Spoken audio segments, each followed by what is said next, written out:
अस्सलाम वालेकुम, मैं हूं सैयद अमार जैदी। आप देख रहे हैं स्पीड 92 स्पेशल रिपोर्ट। आज के स्पेशल रिपोर्ट में बात करेंगे कि एमक्यूएम पाकिस्तान ने बायकॉट क्यों किया। आइए जानते हैं इस स्पेशल रिपोर्ट में। एमक्यूएम बंद गली में आ गई थी। इसका मामला ना जाए मानन ना पाए रफ्तन वाला बन चुका था। वो इलेक्शन में हिस्सा लेती तो बुरी तरीके से हारती। इब्तिदा में ही मेयर की दौड़ से बाहर हो जाती। सिंधु गवर्नमेंट की जानिब से बल्दियाती हल्का बंदियों का नोटिफिकेशन वापस कराने से लेकर गवर्नर सिंध से ऑर्डिनेंस जारी कराने के आइडिया तक कुछ भी इसके हक में नहीं हो रहा था। ऐसे में बायकॉट के अलावा इसके पास कोई चारा नहीं था और बायकॉट करने पर भी मसला ये था कि इसे बानिए एमक्यूएम के बायकॉट से जोड़ दिया गया तो इसके लिए मजीद मुश्किलात खड़ी हो सकती थी।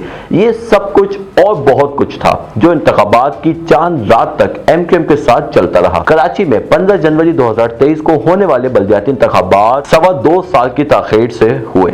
1 दिसंबर 2020 को कराची की साबका शहरी हुकूमत ने अपनी मुद्दत मुकम्मल कर ली थी, जिसके 1.25 साल बाद दिसंबर 2021 में पीपल्स पार्टी की सिंध हुकूमत ने फरवरी या मार्च 2022 में इंतखाबात कराने का ऐलान किया। तहां बाद में इलेक्शन कमीशन ऑफ पाकिस्तान ने 24 जुलाई 2022 को सिंध में बल्दियाती इंतखाबात कराने का ऐलान किया। सिंध में गैर मुतवक्किल बारिशों और सैलाब की वजह से पहले 24 जुलाई 2022, फिर 28 अगस्त 2022, फिर 14 सितंबर 2022 और फिर 18 अक्टूबर 2022 को भी ये बल्दियाती इंतखाबात ना हो सके और ऐसा हर बार सिंध हुकूमत की दरख्वास्त पर किया गया। 22 नवंबर 2022 को बिलाखिर इलेक्शन कमीशन ने कराची और हैदराबाद में बल्दियाती इंतखाबात के लिए 15 जनवरी 2023 की तारीख का ऐलान किया और इस बार वो इस पर डट गया। इब्तिदा में एमक्यूएम और पीपल्स पार्टी दोनों ही इस दूसरे मरहले के बल्दियाती इंतखाबात का इनेकाद नहीं चाहती थी, लेकिन दोनों की वजूहात मुख्तलिफ थी। 2015 के बल्दियाती इंतखाबात में एमक्यूएम के मेयर उम्मीदवार वसीम अख्तर ने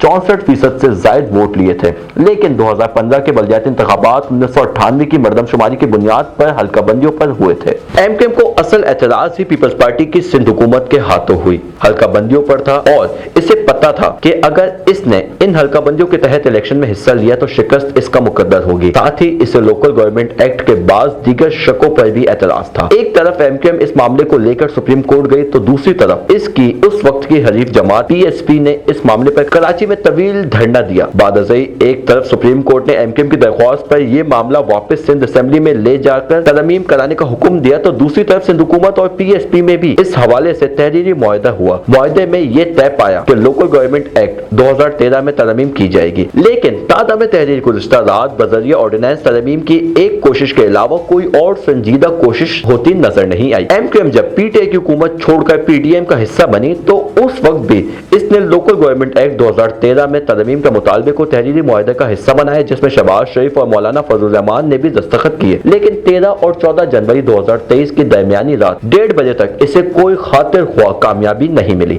13 जनवरी को एमक्यूएम से अलग होने वाले दोनों धड़े पीएसपी और डॉक्टर फारूक सत्तार की तंजीमी बहाली कमेटी दोबारा एमक्यूएम में जम हो गई। प्रेस कॉन्फ्रेंस के बाद राब्ता कमेटी की तवील इजलास में एमक्यूएम ने पीडीएम में शामिल जमातों को पैगाम दिया कि अगर बल्दियाती इंतखाबात इन्हीं हल्का बंदियों पर कराए गए तो वो पीडीएम से अलग हो जाएंगे। बिलावल भुट्टो की सदारत में होने वाले इजलास के बाद सिंध हुकूमत ने बल्दियाती हल्का बंदियों का नोटिफिकेशन वापस लेने का ऐलान कर दिया। बज़ाहिर इससे ये लग रहा था कि एमक्यूएम की मुश्किलात खत्म हो गई और अब 15 जनवरी को बल्दियाती इंतखाबात तो क्या आइंदा बल्दियाती इंतखाबात भी मौजूदा हल्का बंदियों पर नहीं होंगे और इलेक्शन कमीशन को न सिर्फ हल्का बंदियां दोबारा कराना पड़ेंगी बल्कि आइंदा बल्दियाती इंतखाबात के लिए इंतखाबी शेड्यूल भी दोबारा जारी करना पड़ेगा। एमक्यूएम को मौजूदा बल्दियाती इंतखाबात से एक मसला ये भी था कि इंतजाम से पहले एमक्यूएम, पीएसपी और डॉक्टर फारूक सत्तार के उम्मीदवारों ने अलग अलग कागजात नामजदगी दाखिल किए थे। इंतजाम के बाद एमक्यूएम को यह मसला दरपेश था कि वो अपने वोटर को यह कैसे समझाएं कि इसने किस उम्मीदवार को वोट देना है। सिंध हुकूमत की जानिब से बल्दियाती हल्का बंदियों का नोटिफिकेशन वापस लिए जाने के बाद एमक्यूएम ने सुकून का सांस लिया था,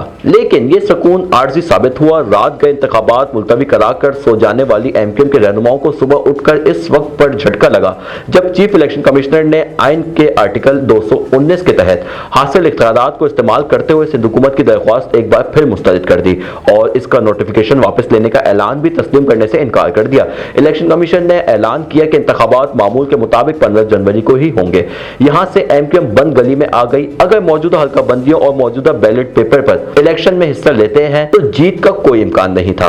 तमाम इसके बावजूद एक मौके पर एमक्यूएम ने यह फैसला कर लिया कि इंतखाबात में हिस्सा ले लिया जाए, लेकिन खुद इसका अपना ही बयान इसके आड़े आ गया। 2 रोज कबल ही इलेक्शन कमीशन के बाहर मुश्तरका एहतजाज के मौके पर एमक्यूएम ने मौजूदा हल्का बंदियों पर होने वाले इलेक्शन में हिस्सा न लेने का ऐलान किया था। इस मौके पर साबिक वफाकी वजीर कानून फारूक नसीम की एंट्री हुई और एमक्यूएम को लगा कि इनके मसाइल का हल यही है। फारूक नसीम ने मशवरा दिया कि चूंकि सिंध असेंबली का इजलास जारी नहीं है तो गवर्नर इन हालात में एक ऑर्डिनेंस जारी कर दें तो इलेक्शन का इनेकाद रोका जा सकता है। ऑर्डिनेंस के जरिए लोकल गवर्नमेंट एक्ट 2013 में तरमीम कर दी जाए।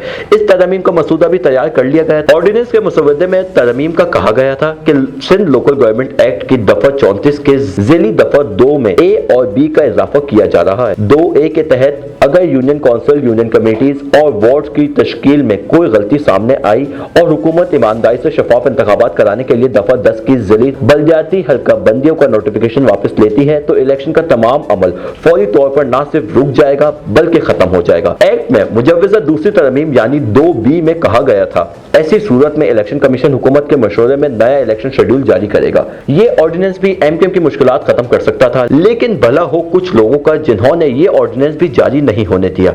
इनका कहना था कि चीफ इलेक्शन कमिश्नर निहायत ही जारहाना मूड में हैं और वो 15 जनवरी को हर हाल में इलेक्शन कराना चाहते हैं।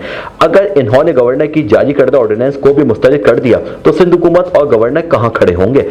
एमक्यूएम के पास ऐसे वक्त में बाइकआउट के अलावा कोई चारा नहीं था, लेकिन मुसीबत यह थी कि बानिया एमक्यूएम अल्ताफ हुसैन पहले ही बाइकआउट का ऐलान कर चुके थे और इन हालात में एमक्यूएम पाकिस्तान का बाइकआउट का ऐलान एमक्यूएम लंदन के बाइकआउट के तसलसल या इसकी तौसीक के तौर पर लिया जाता और एमक्यूएम के लिए मुश्किलात मजीद बढ़ सकती थी। ताहम एमक्यूएम को यकीन दिलाया गया कि ऐसा नहीं होगा। बस एमक्यूएम पाकिस्तान को इतना करना होगा वो अपनी बाइकआउट की अपील को बार बार ना दोहराए और एमक्यूएम ने ऐसा ही किया। एमक्यूएम बाइकआउट के साथ साथ वफाकी हुकूमत और पीडीएम से भी बाहर आना चाहती थी, लेकिन इसे ये सब्ज बाग दिखाए गए कि एमक्यूएम को बलदियाती इंतखाबात में हिस्सा ना लेने का भी मुस्तकबिल करीब में फायदा होगा। अगर कराची से पीटीआई या जमात इस्लामी का मेयर बन जाता है तो वसीम अख्तर की तरह वो एक बेख्तियार मेयर होगा। पीपल्स पार्टी की हुकूमत इससे फंड जारी नहीं करेगी और 6 माह में ही कराची की आवाम को अपने इंतखाब की गलती का एहसास हो जाएगा। एमक्यूएम अगर वफाकी हुकूमत का हिस्सा रहती है तो जैसे कि इम्कान है कि अगर चंद रोज में वजीर आजम शहबाज शरीफ को भी एतमाद का वोट लेना पड़ सकता है और इमरान खान इसका इंडिया दे चुके हैं, तो एमक्यूएम उस वक्त वफाकी हुकूमत से कराची के लिए एक अच्छा पैकेज ले सकती है। इस तरह इससे 2023 के आम इंतखाबात में जाने से पहले अवाम में अपना इमेज बेहतर बनाने में मदद मिलेगी। एमक्यूएम और इसमें वापस शामिल होने वाले रहनुमाओं इस मामले पर पूरी तरह कन्विंस नहीं थे। इनका मौकिफ था कि माजी में 2001 में बलदियाती इंतखाबात का बाइकआउट इनकी गलती थी, जिसके नतीजे में जमात इस्लामी को शहर की निजामत मिली और उन्होंने शहर को चंद बुनियादी मसाइल पर फोकस करके उन्हें हल किया, जिसे कराची के शहरी आज भी याद करते हैं। बाइकआउट की सूरत में बनने वाले मेयर अगर कराची के शहरियों को कुछ डिलीवर करने में कामयाब हो गया तो उससे एमक्यूएम के लिए मजीद मसाइल जन्म ले सकते हैं, लेकिन एमक्यूएम के पास बाइकआउट के अलावा कोई ऑप्शन ही नहीं बचा था। एमक्यूएम ने बाइकआउट कर दिया।